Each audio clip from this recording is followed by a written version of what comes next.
Efectivamente, amigos, en lo personal me tocó la fortuna de tener cierto acercamiento con Pedro Infante e incluso a raíz de eso tuve oportunidad de escribir su biografía cuando él ya había muerto para la revista chilena Mi Vida.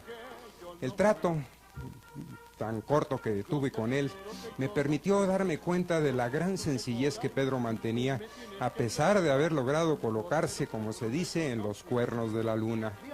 Como ejemplo, les pongo un solo botón. Recuerdo la ocasión en que platicamos durante la recepción posterior a un homenaje que Jorge Vidal, presidente de PECIME en ese tiempo, pues le organizó en el Cine Mariscala. Luego de sortear los numerosos grupos de seguidoras que le gritaban y se desmayaban a su paso, Pedro llegó al cóctel, pidió algo de tomar y se fue a sentar modestamente a las escaleras. Me asombró no verlo en el centro de la sala, siendo el punto de atención de todos los asistentes. Me acerqué a él y le pregunté, pues, ¿qué estás bebiendo? Me dijo, pues, estoy tomando agua, yo no bebo alcohol. Pero ¿cómo? Le exclamé, si en las películas te pones unas borracheras tremendas. Ante el comentario rió a carcajada abierta y me contó que eso pues no era más que actuación, que él prefería la vida sana, hacer deporte, incluso me invitó a que fuera con él a hacer pesas a su gimnasio, lo cual desde luego no lo hice porque yo no podía levantar en esa época nada. Era el Benjamín de los periodistas de cine en ese tiempo.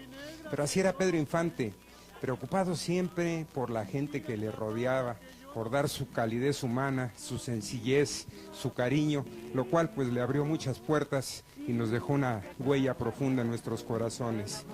En contraste, pues su vida privada era muy complicada. Pedro era un enamorado incorregible. Siempre tenía en su camerino algún artista o alguna chamaca guapa con la que pasaba largos ratos antes de salir a escena. Decía que eran sus vitaminas.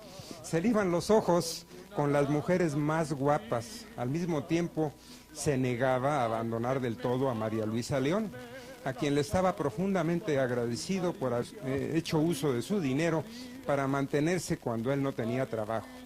Nunca quiso conceder el divorcio como una muestra de agradecimiento, de gratitud hacia María Luisa. Por otro lado, pues había tenido 3 hijos con Lupita Torrentera, de los cuales murió la primogénita, y padecía la crítica de los medios y muchos de sus allegados a causa de su romance y matrimonio con Irma Dorantes, quien también le había dado una hija.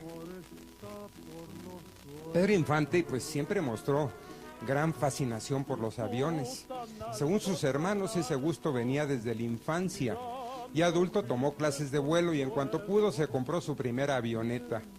Y en ella sufrió su primer percance en un vuelo a Guasave, del que solamente le quedó una leve herida en la barbilla.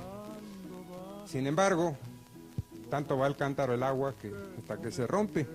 En 1949, volando de Acapulco a México, en compañía de Lupita Torrentera, la nave perdió el rumbo y cayeron aparatosamente.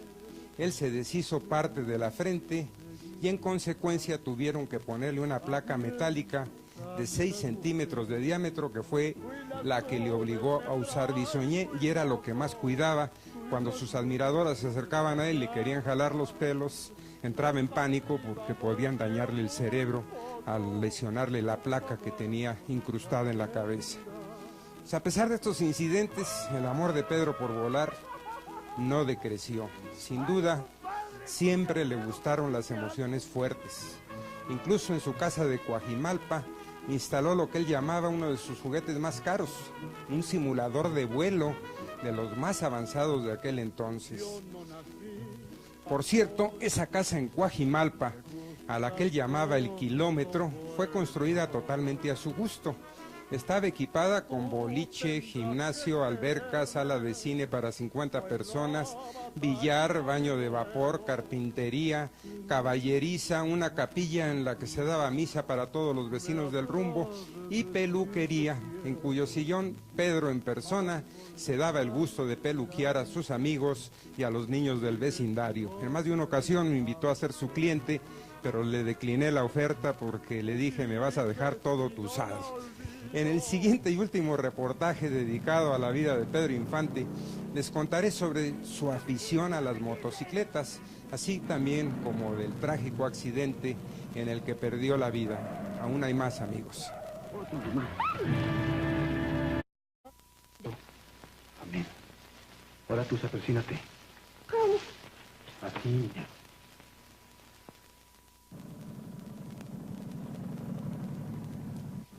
Y va de cuento, amigos. Además de los aviones, otra de las pasiones de Pedro Infante fueron las motocicletas, en particular las Harley, en cuyo manejo se volvió un experto para filmar ATM y ¿Qué te ha dado esa mujer?, en las que interpretó junto con Luis Aguilar a sendos agentes de tránsito.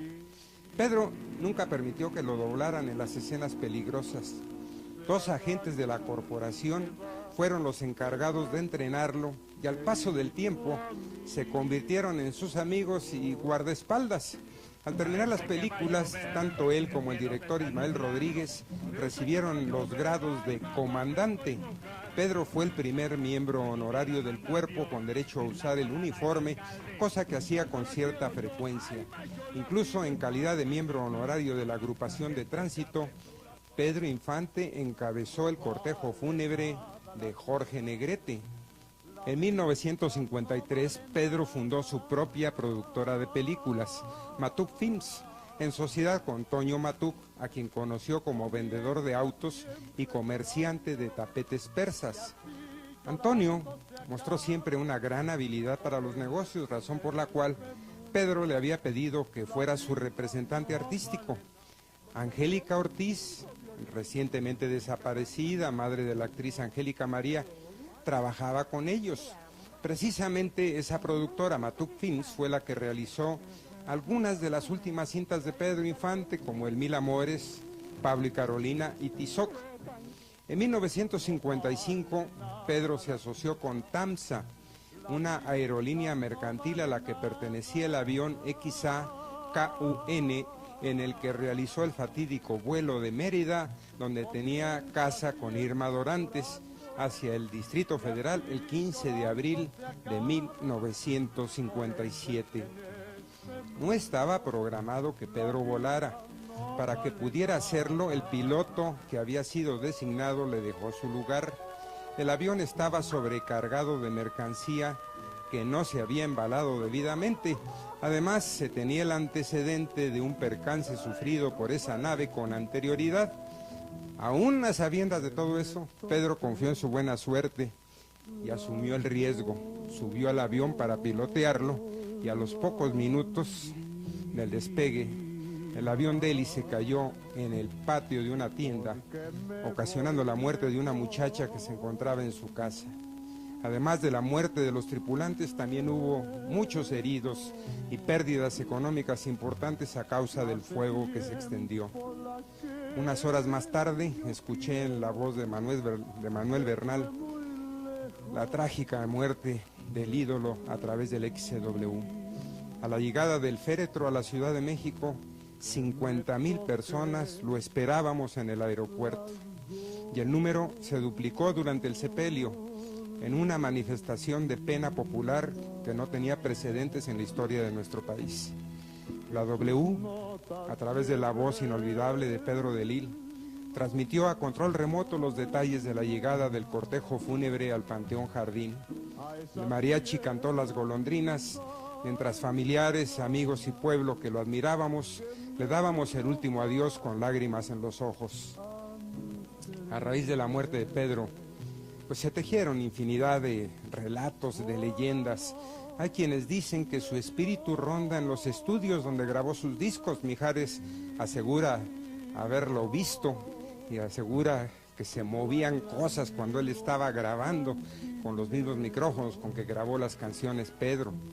También dicen que en los foros de Televisa, donde filmó películas, que eran los antiguos estudios San Angelín, dicen que se oye por las noches cantar. Algunos compañeros del Foro 5 de Televisa San Ángel aseguran que por las noches lo escuchan cantar entre los pasillos. ¿Cierto o verdad o ficción? Pues no sé qué decirles a ustedes, pero algo habrá. Dicen que cuando el río suena, agua lleva.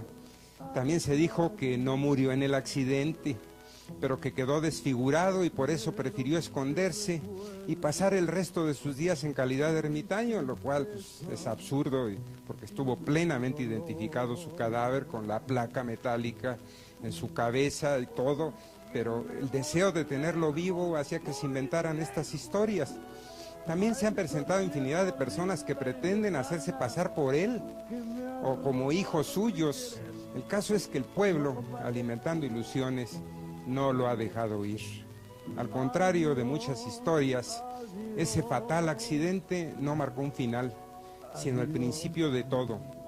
Pedro, a sus 40 años, abandonó su envoltura corporal, pero no murió, ya que sigue latente en los corazones de todos los mexicanos y de todos los latinoamericanos. Ese día, el 15 de abril de hace 4 décadas, Pedro Infante entró al terreno del mito, de la leyenda, en donde permanece más vivo que nunca y donde permanecerá mientras que el pueblo lo siga recordando con el amor y la veneración con que lo hace. Pedro acostumbraba a decir: me gustaría morir volando, compadre, y que me entierren con música. Por